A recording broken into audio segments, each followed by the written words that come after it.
dengan NIM 24150300036. Saya akan menjelaskan mengenai materi tablet nanopartikel dalam bidang farmasi. Yang pertama itu ada konsep dasar nanopartikel.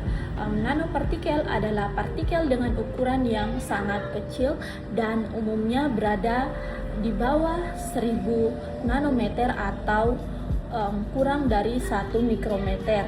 Dalam farmasi, nanopartikel digunakan untuk meningkatkan efektivitas obat.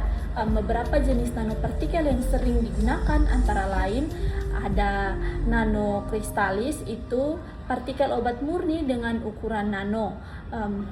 Berikutnya ada solid lipid nanoparticles atau SLN, itu menggunakan lipid sebagai pembawa. Berikutnya ada polymerik nanopartikel, itu menggunakan polimer sebagai matriks.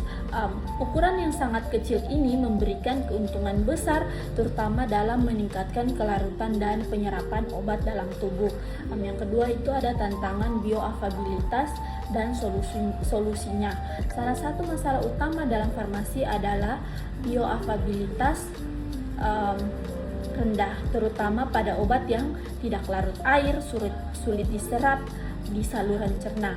Nanopartikel membantu mengatasi masalah ini dengan cara meningkatkan luas permukaan sehingga obat lebih cepat larut, lalu mempercepat laju disolusi, kemudian meningkatkan absorpsi di usus. Secara sederhana, semakin kecil ukuran partikel maka semakin cepat obat bekerja dalam tubuh. Yang ketiga ada parameter preformulasi penting. Sebelum dibuat menjadi tablet, nanopartikel harus dikarakterisasi terlebih dahulu. Parameter yang meliputi ada ukuran partikel kurang lebih 1 mikrometer. Semakin kecil ukuran maka itu semakin baik kelarutannya. Berikutnya ada luas permukaan, itu berbanding terbalik dengan ukuran partikel. Berikutnya ada juga interaksi dengan eksipien. Harus dipastikan tidak terjadi reaksi yang merusak stabilitas obat. Tahapan ini sangat penting untuk menentukan keberhasilan formulasi selanjutnya. Yang keempat itu ada teknologi pengiringan dan pemanatan. Nanopartikel biasanya berbentuk suspensi sehingga perlu diubah menjadi bentuk padat agar bisa dibuat tablet. Beberapa metode yang digunakan, yang pertama itu ada spray drying, itu mengubah cairan menjadi serbuk dengan pengiringan cepat. Berikutnya ada freeze drying, itu menghilangkan air melalui pembekuan dan sublimasi. Berikutnya ada hot melt extrusion, itu mencampur obat dengan polimer menggunakan suhu tinggi. Tujuannya adalah menghasilkan serbuk nanopartikel yang stabil dan siap dikompresi. Yang kelima ada peran eksipien dalam tablet nanopartikel. Eksipien yang memiliki peran sangat penting dalam menjaga stabilitas nanopartikel. Beberapa fungsi eksipien berikutnya ada carrier matrix, itu tempat menempel nanopartikel. Selanjutnya ada disintegran, itu membantu tablet hancur di dalam tubuh. Berikutnya ada binder, yaitu menjaga kekompakan tablet. Yang terakhir ada stabilizer khusus untuk mencegah agregasi nanopartikel. Jika tidak tepat, nanopartikel bisa menggumpal dan kehilangan keunggulannya. Yang keenam ada strategi kompresiasi nanopartikel.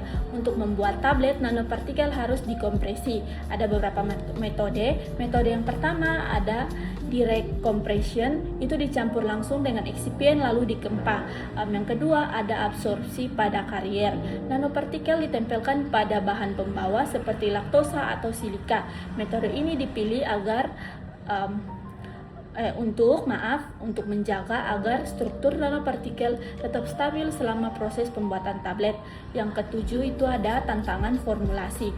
Salah satu masalah utama instabilitas tekanan akibat tekanan kompresi tinggi, itu Dampak yang bisa terjadi berupa nanopartikel berubah ukuran, terjadi agregasi atau menggumpal, dan penurunan efektivitas obat. Oleh karena itu, formulasi harus dirancang agar yang pertama, tekanan tidak merusak struktur, dan yang kedua, eksipien mampu melindungi partikel. Yang kedelapan, ada evaluasi mutu tablet nanopartikel. Setelah tablet dibuat, maka perlu dilakukan evaluasi untuk memastikan kualitasnya. Yang pertama itu ada karakterisasi partikel. Yang pertama ada DLS atau Dynamic Light Scattering, itu untuk mengukur ukuran partikel. Yang kedua ada SEM atau Scanning Electron Microscopy, itu untuk melihat bentuk dan morfologi. Selanjutnya ada uji disolusi untuk menilai kecepatan obat larut dalam cairan tubuh, sangat penting karena berkaitan langsung dengan efek terapi. Yang berikutnya ada stabilitas penyimpanan, itu untuk menilai apakah tablet tetap stabil selama disimpan. Dia tidak berubah ukuran partikel dan tidak terjadi degradasi obat.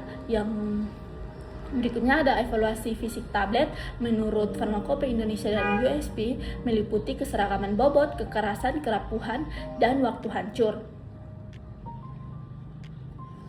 Semua ini untuk memastikan tablet aman, efektif, dan konsisten. Kesimpulannya, teknologi nanopartikel dalam tablet memberikan banyak keuntungan, terutama dalam meningkatkan bioavailabilitas obat, namun tantangannya cukup besar, terutama menjaga stabilitas nanopartikel selama proses formulasi dan kompresi.